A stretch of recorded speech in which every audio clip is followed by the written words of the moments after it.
Ego ક્લેશિસ નથી, પણ હું ફેક્ટ બોલવાવાળી વ્યક્તિ છું અને મને એટલી ખબર પડે છે કે દરેક જગ્યાએ એકને એક વ્યક્તિઓ ના હોવા જોઈએ.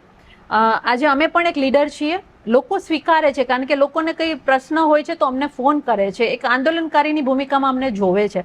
તો આજે જ્યારે અમારા જ વતનમાં સીટ ખાલી થઈ હોય અને સીટ અમને ના મળે તો અમને દુઃખ હોય છે, પણ એનો મતલબ એવો નથી કે અમે પાર્ટી માટે કામ ના કરીએ. પાર્ટી માટે કામ કરવાના જ હોય છે.